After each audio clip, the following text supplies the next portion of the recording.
Alô, alô, estamos aqui em Dubai, COP28. Estou aqui com a minha grande amiga, grande colega de batalha aí por um futuro, por um planeta melhor, Luciana Gatti, a única cientista brasileira como autora a publicar 3 vezes na Nature. Inclusive, um desses estudos trouxe uma notícia muito ruim, que parte da Amazônia começa até a sucumbir, a emitir mais carbono do que absorver. Mas eu não quero ainda falar de Amazônia, eu quero falar do problema fatal que há décadas vem afligindo o nosso planeta e que pouco se vê aqui avanços nessa COP em Dubai, uma cidade feita do petróleo, e é sobre o petróleo que a gente começa falando. Tudo bom, Lu?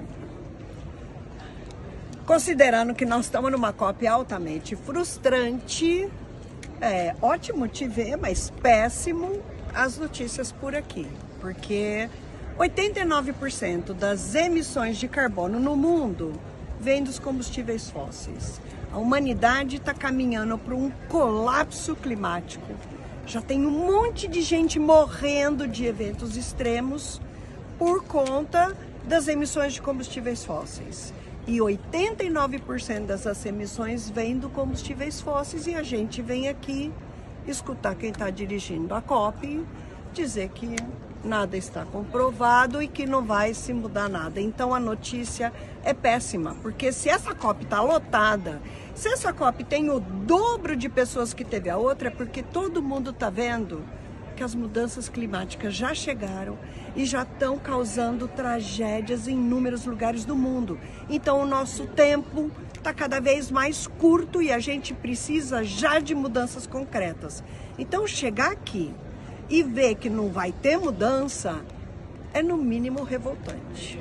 O que você acha que poderia ser um mínimo, não tem nem falando assim acima da expectativa, um mínimo de acordo aqui que a gente poderia falar, puxa, foi menos pior assim?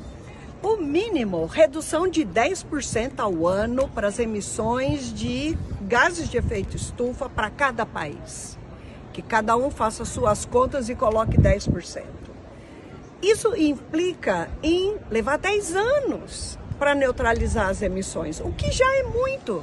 Só que não se está tendo acordo nenhum de redução, como ainda a gente está observando ano a ano, só se aumenta as emissões de gás de efeito estufa por combustíveis fósseis, e o triste é ver o Brasil na mesma direção, aumentando sua produção de petróleo e falando em leilão de mais poços e falando em explorar lá depois da Foz do Amazonas, o que nos causa uma decepção muito grande. Aí, agora falando assim, como é que a gente explica para o leigo que não é cientista tem a questão das emissões, a questão do petróleo, mas a questão da natureza ser um pouquinho mais complexa, por exemplo, da gente achar que só enxugando o carbono está resolvido o planeta. É isso mesmo? Não, olha, nós temos um problema que é o ser humano e modificando a natureza. Onde tinha uma floresta, ele desmata tudo e faz aquela extensão gigante, aquilo vira um mar de soja.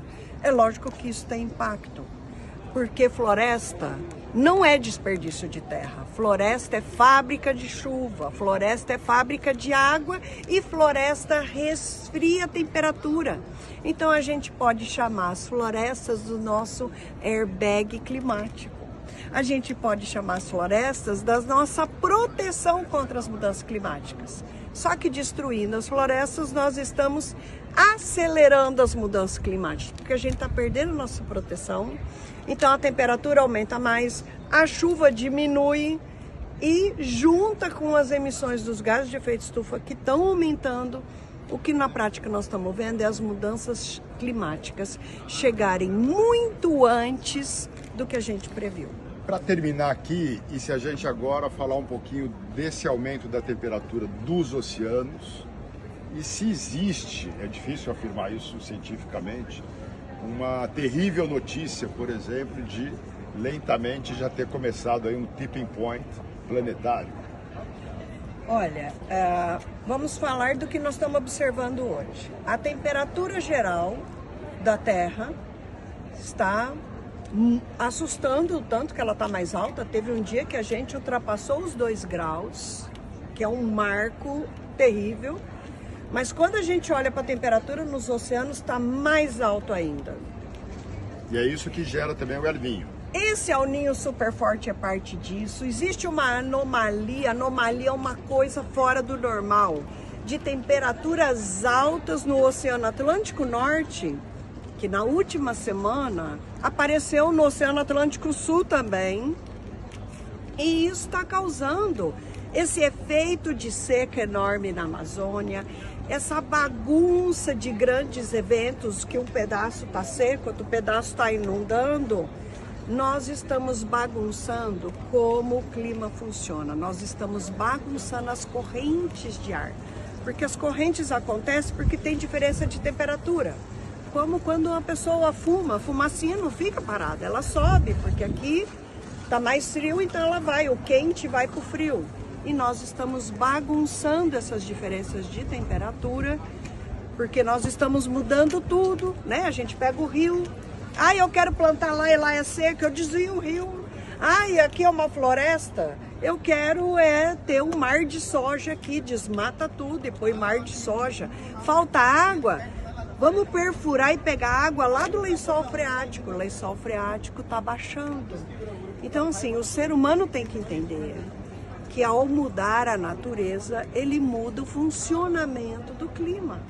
E é isso que a gente está vendo hoje. Então é muito importante a gente, quando vê que nós estamos tendo aumento dos eventos extremos, entender que o nosso modelo de produzir alimento, o que a gente chama de progresso, o que a gente chama de modelo econômico de sucesso, na verdade está causando todo esse desequilíbrio.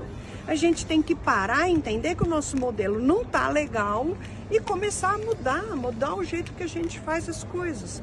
A começar o uso do petróleo. E junto parar de desmatar para produzir ração animal para animais do outro lado do planeta. Gente, nós estamos destruindo esse planeta com esse hábito. É importante a gente entender isso para começar a mudar. Então é nesse sentido que a gente vem aqui para o outro lado do mundo e fica altamente frustrado com tantas notícias ruins. Mas esperança ainda tem. A gente tem que ter esperança sempre. Enquanto tem vida, tem esperança, e a gente sabendo o que a gente está fazendo de errado, a gente vai batalhar para fazer o certo. Tá cheio de iniciativa bacana de restaurar floresta, áreas degradadas, da gente produzir de maneira sustentável, né? Sair desse mercado de ficar exportando toneladas e toneladas de soja. Por que esse ano já vai ter quebra de 10% a 15% na produção da soja? Porque eles estão destruindo as florestas, que são quem produz a chuva. Então, assim, a gente tem que aprender o que está fazendo errado e começar a mudar esse modelo. E eu acredito na capacidade de mudança do ser humano. Então, bora pensar o que nós estamos fazendo de errado e começar a mudar. Obrigado, querida. Valeu. Por causa dela, eu tenho esperança por um futuro com mais saúde e alegria.